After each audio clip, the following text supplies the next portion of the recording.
Good afternoon, Dolphins fans. Welcome to another episode of On the Fin Side here with Kat and Paul. Follow us on Facebook, Twitter, all of our social media outlets, as well as the Fansided Network and FinFanatic.com. The Dolphins play the Titans this Sunday, noon Central, 1 Eastern at Nissan Stadium, in a very big game for both teams. We're joined here by Michael Rossi, and you can find him on his podcast, Titans Rossi. That's Rossi. And his Twitter handle, which is Titans Rossi as well. Michael, thank you for joining us here today. Yeah, thanks for having me on, man. Excited about the show and the game. Absolutely. And so big game for both teams. If the Dolphins win their last two, they are in the playoffs. They do the impossible. They win 9 in a row to win or to get back to the playoffs. And this has to, obviously, they need both games. For the Titans, they can sew up the division if they either win this game or the Colts lose this weekend. So a lot at stake for both teams. But I think the question, Rossi, on everybody's mind is, how's Ryan Tannehill doing? and I wore this shirt appropriate for the show. And like I said, I live in South Florida, so I have a lot of Dolphins. A lot of my friends are Dolphins fans down here. I hear about Tannehill all the time, and stuff like that. He's, he hasn't done well this season. On the flip side, he hasn't, had hardly any weapons out there, especially since Henry's gone down. Luckily they've got AJ Brown back. Julio's not done much of anything.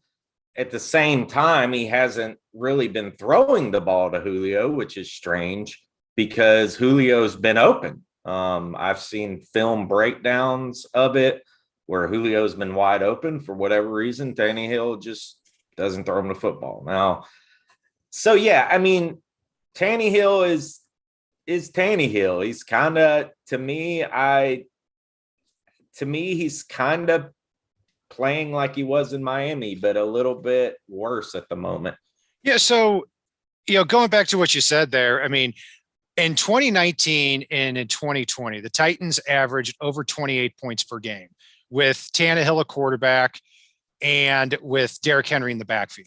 This year, they average over 28 points again per game with Derrick Henry in the backfield. Since Derrick Henry has left the lineup, they're averaging about 18.5 points. So Derrick Henry has made that 10-point difference in their offense since then. I'm sure there are other factors involved, but also AJ Brown comes back last week and he missed a month and gets 16 targets and comes away with 11 catches for 140 plus yards. So is there kind of that feeling with Julio and AJ back and Derrick Henry coming back here either next week or probably the week after? Is there that feeling that the Titans offense is starting to spring back a little bit? I think so. I mean, AJ is a huge, that's a massive deal, having him back. And he's kind of had a rough year up until, I mean, you look at the stats and you're like, 700 something yards. Like he's, even with the time he's missed, but he's dropped a lot of balls. This game is kind of like I feel like it was kind of a confidence game for him. Like, I still got this. I can still really hurt defenses. So yes, I think it is. But I think all Titans fans know that for us to be able to do anything in the playoffs, Henry is gonna have to be back. Yes, maybe we could pull off one game. If we get there, we can maybe pull off one game. But we all kind of know that, it relies on Henry. Yeah, it's I think it was just a couple of weeks ago, Derrick Henry, even though he played in 8 games this year and then got hurt, I think he was still top 5 in rushing up until either last week or the week before with 937 yards in those 8 games. So yeah, that is certainly tough to replace. And I know that you've got a couple of guys in there. It seems like it's kind of the same situation in the Titans backfield as it is the Dolphins backfield, where it's just the hot hand with Derrick Henry out. It looks like Deontay Foreman, Dontrell Hilliard, Jeremy McNichols, Yeah. depends on who the player is that week. Do you have a good feeling about kind of what running back the Dolphins should see the most of here on Sunday? I mean, it's been Foreman primarily. They like to use Hillard in kind of like a draw situations and you know, passing plays and stuff like that. They seem to be using Foreman primarily now. Yeah, he's a big boy. I mean, 6'2", 230 pounds. It was former third round pick of the Texans. Went to University of Texas, and yeah, it looks like it's going to be kind of that platoon. And I expected Foreman to start the game as well.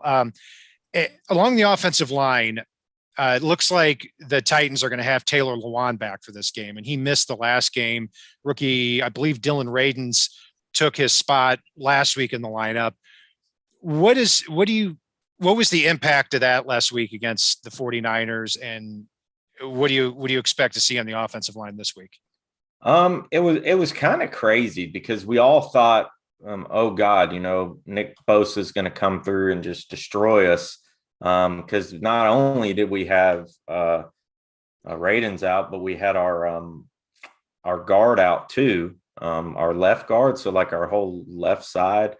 But Radens, after like the first half, the second half, Radens did really good. I saw a film breakdown of Radens, and he did surprisingly well. It's kind of shocking, really. Luan's been decent since he's gotten healthy. So I do have confidence that Luan will play well. Yeah, on the defensive side of the ball here, really the two stars this year, at least from what I've seen, have been Jeffrey Simmons, the interior defensive lineman, who the Dolphins took Christian Wilkins over back in 2019, and Harold Landry as well at outside linebacker, 12 and a half sacks this year as former draft pick out of Boston College. What do you see as kind of the strengths and the weaknesses of your front seven there? We've had a lot of linebacker injuries, but I mean, Harold Landry, Simmons, really the whole defensive line has been really good. Dupree is on the sickness list, and we have a lot of players on the COVID list right now, which is a shame. I mean, now that they've changed the rules and they could come back within 5 days and blah, blah, blah. So there might be some players that do come back. But Jeffrey Simmons has been a beast. It's a shame he didn't make the Pro Bowl. A lot of people were really ticked about that in Nashville. I'd say, yeah, Simmons, Landry, Dupree, and there's another guy, Tier Tart, he's been back the last couple of weeks. Really, man, I mean, honestly, the defense has been playing really well, as far as the front seven. David Long's coming back, which he was our best linebacker. And Zach Cunningham's playing well too. Yeah, that was a kind of a gift there for the Titans in the middle of the season. The Texans unexpectedly cut Zach Cunningham. Well, maybe not unexpectedly. He wasn't playing much for them, but I saw last week that when I looked at the snap count on PFF there, Cunningham played 40 something snaps, and Jayon Brown, more of a coverage linebacker, my understanding is, played only 17 snaps. Do you expect to see Cunningham out there just as much in a game like this? I do, especially with Tua at quarterback. Like, I would, David Long is not, he hasn't been officially cleared to play yet, but I would imagine them using Cunningham and Long to try and stop Tua because, especially his running ability, because they're both, I mean, Cunningham's just a really solid tackler and he swarms to the ball, and so does Long. So, I would hope they would start both of them. Rashaan Evans has been playing better, and Jayon Brown's kind of taken a step back recently. I don't know why, but he has. Yeah, and that linebacker unit there, I mean, when at full health, Landry at outside linebacker. Bud Dupree's had 2 sacks over the last 2 weeks. Rashaan Evans, David Long, Jayon Brown. So a lot of talent and a lot of depth there. And speaking of Bud Dupree, and you mentioned players on the COVID list, as of right now, the time we're recording the show here Thursday afternoon, current Titans on the COVID list are Danico Autry, Jayon Brown, guard Nate Davis, outside linebacker Bud Dupree, cornerback Caleb Farley, but I think he's on IR, wide receiver Julio Jones, offensive tackle Kendall Lamb, cornerback Buster Screen, cornerback Nick Westbrook. Ahini. He was just Nick Westbrook last year, and then he hyphenated his name, so that's not my fault. So any feeling there about who may be available? I wouldn't expect you to, but anything you can throw out there? No, and what I've heard, and this was also, I think Ian Rappaport came out with it too, but Julio Jones and Nick Westbrook, we call them NWI. So Julio Jones and NWI is supposed to be back, but I don't know. I haven't really heard anything about the other players. I haven't really been on Twitter much either today and seen any updates, but I would expect them both to be back. But yeah, it sucks, man. This whole thing sucks with COVID, and I just hope it doesn't like ruin the playoffs for any team. Like, I hope that most teams are back at full strength and we can have like a good, fair playoff, you know? Absolutely. I mean, I'll tell you firsthand, I don't care if this is unpopular, the Saints Dolphins game should have been moved from Monday to Tuesday, at least. Yeah, for sure, man. Or 21 players out. Come on. I mean, yeah. So the Dolphins got a break there. I'm not saying the Dolphins wouldn't have beat the Saints anyway, but I mean, when you have 21 players out, that's, kind of a different animal there. But it's still nice to have 7 wins in a row, and we're going for 8 here this week. So defensive back now. Caleb Farley their first round pick hasn't played here this year. Very much, and is on injured reserve and the COVID list there. So at cornerback, it looks like it'll be a Jackrabbit Jenkins, as well as Buster Screen and Christian Fulton. Those are the guys that have been getting the most snaps. The big question is, which one of those guys do you see lining up in the slot against Jalen Waddle? Man, that's a scary proposition. So I would say, I mean, they've been using Fulton in the slot a little bit here and there. Buster Screen's been playing mainly on the outside. But with Jackrabbit being back, they might put him in the slot. I mean, we really haven't had like a true slot corner other than Elijah Molden. And he hasn't, I don't know if he was on COVID last week or not. He might be on the list now, but actually he's been starting mainly in the slot. They've been using him on a lot of like blitz packages and stuff like that. I can see them putting Screen or Molden on him, but man, I mean, Waddle's a rookie too, right? But Waddle's an extreme talent. I mean, I don't know if I would compare his abilities to Molden, and Molden is not fast. I mean, yes, he's quick, he's feisty, he can get to the ball, but I don't think he's somebody you want covering Waddle the whole game. Right. And I was thinking the same thing. I liked Elijah Molden a lot coming out of Washington. He made a ton of plays there. He had cornerback safety versatility. I always viewed him as more of a kind of a Tyrann Mathieu type of player coming out of Washington, where he's not, he's a 4-7 guy, but he makes up for it with instincts and versatility, as opposed to being able to line up in the slot and play a wide receiver that's running a 4-3. I think it'd be smartest to put either Jenkins or Fulton in there. And I did see Fulton a bit in the slot last week too. The safety position is going to be another big matchup, because you've got presumably Mike Gesicki going up against one of your safeties. I would imagine that would be Kevin Byard, the Pro Bowler there. They've also got Amani Hooker back there starting at safety. I remember the first 2 games of the year that the Titans got absolutely diced up by the Cardinals and by the Seahawks. But since then, just kind of like with their run defense, it seems like they've played really well at defensive back. Yeah, they have. They've played really well against tight ends too. I know. I saw. I have a friend of mine who has a YouTube, he's Titans YouTuber, but he breaks down a lot of plays. He's really good at it and whole games and stuff. But there's a guy we got, Dane Cruikshank, that's they've been putting him on a lot of packages, and he's basically shut down like a lot of tight ends. I don't know if that's what they would do with Gesicki. I like Gesicki. He's somebody I've kind of followed.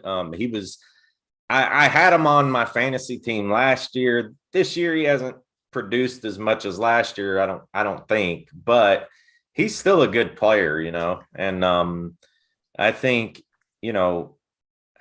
I don't think Hooker's okay in coverage. But yeah, I mean, that's something we definitely got to watch out for, is Gesicki.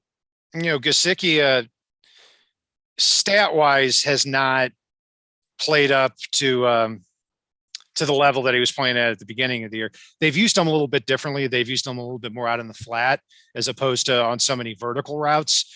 We'll see if that stays up in this game here. So yeah, over the last, if you have been fantasy football over the last 5 or 6 weeks, you've probably been a little bit disappointed, but the Dolphins have been throwing the ball a little bit less and taking a lot fewer risks as far in the passing game, very simply because they've been leading in a lot of these games. So they haven't had to do it as much. So we'll see what happens here. That'll be an interesting matchup if Gesicki goes up against Pro Bowler Kevin Byard there. So Rossi, what is your prediction for this game? Because it's a big game for both teams, obviously, second to last week of the year.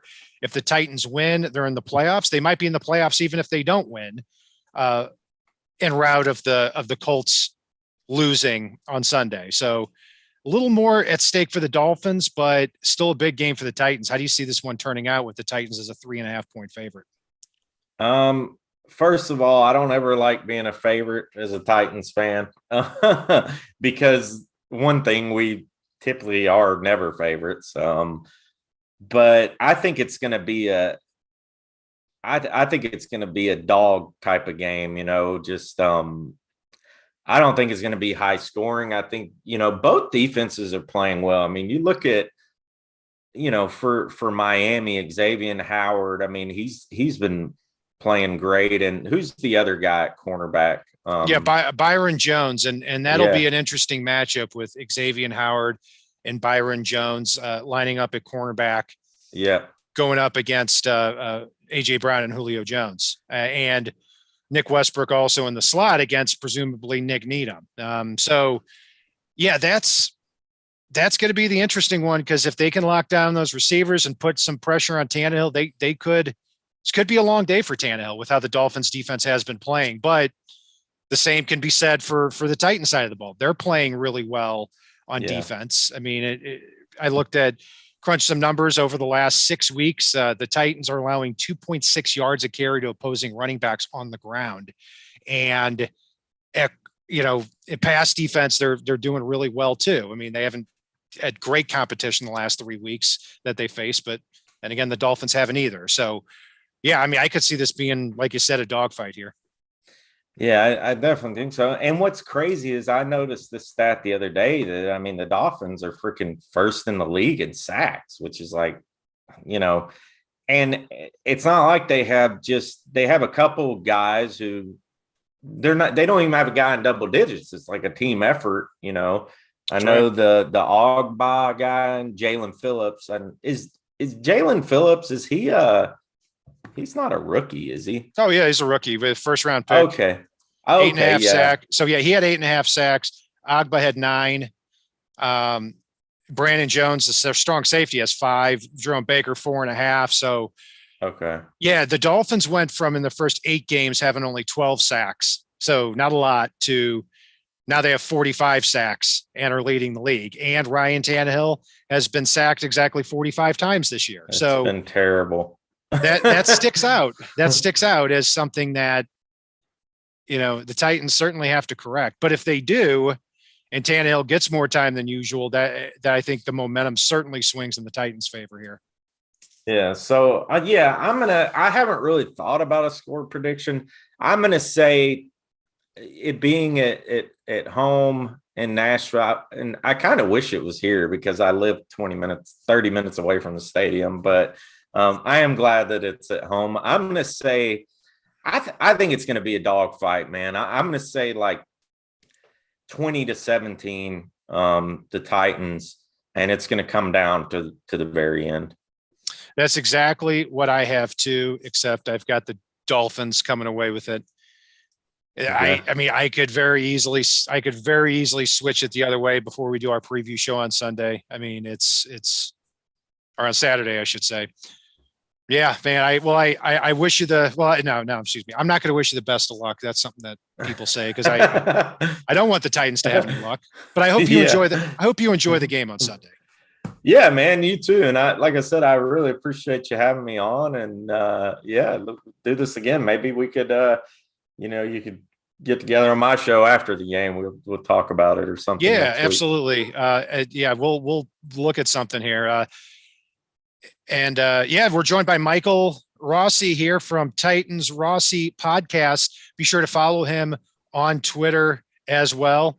I'm Brian Cat NFL. Paul is Fanatic_pick. You can join us on the Fin side on Twitter, Facebook, all of our social media outlets, as well as the finfanatic.com website and the Fansided Network. And if it's not on the right side and it's not on the left side, it is on